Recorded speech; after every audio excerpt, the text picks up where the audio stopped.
శ్వాస మన జీవితానికి ఎంత ముఖ్యమో, విశ్వాసం కూడా ఆధ్యాత్మిక జీవితానికి అంతే ముఖ్యం.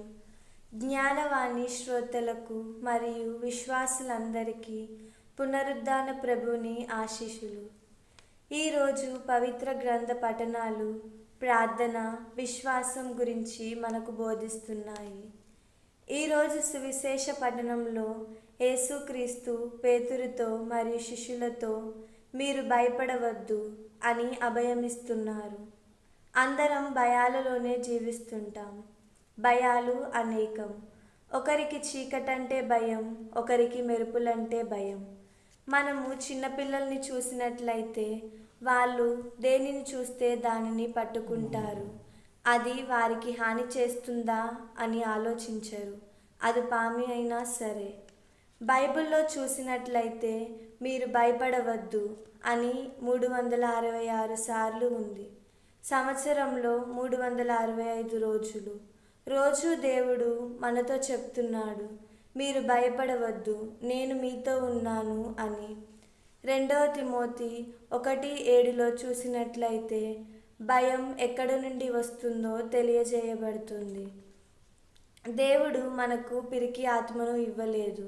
దేవుడు మనకు శక్తి, ప్రేమ, ఇంద్రియ నిగ్రహము గల ఆత్మను ఒసగారు.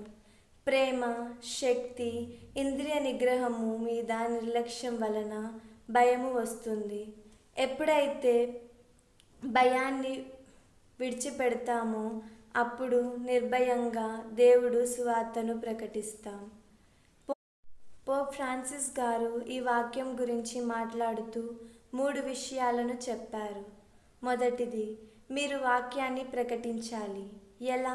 మనలోని భయాన్ని తీసివేసి వాక్యాన్ని ప్రకటించాలి.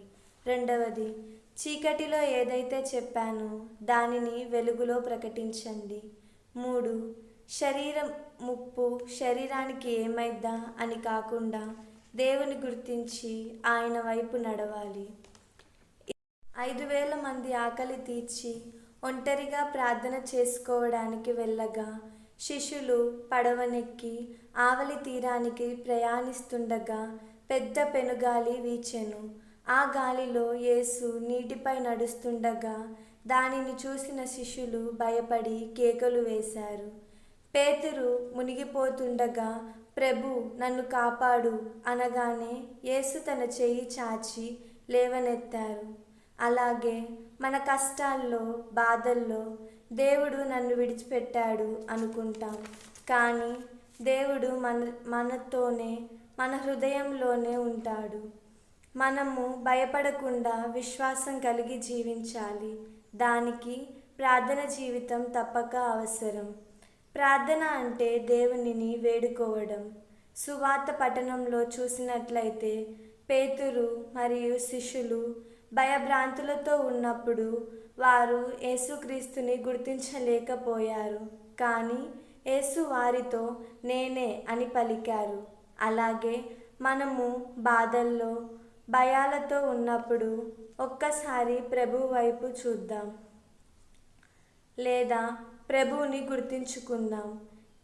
యేసు మనతో కూడా నేనున్నాను, భయపడకు అని పలుకుతుంటారు.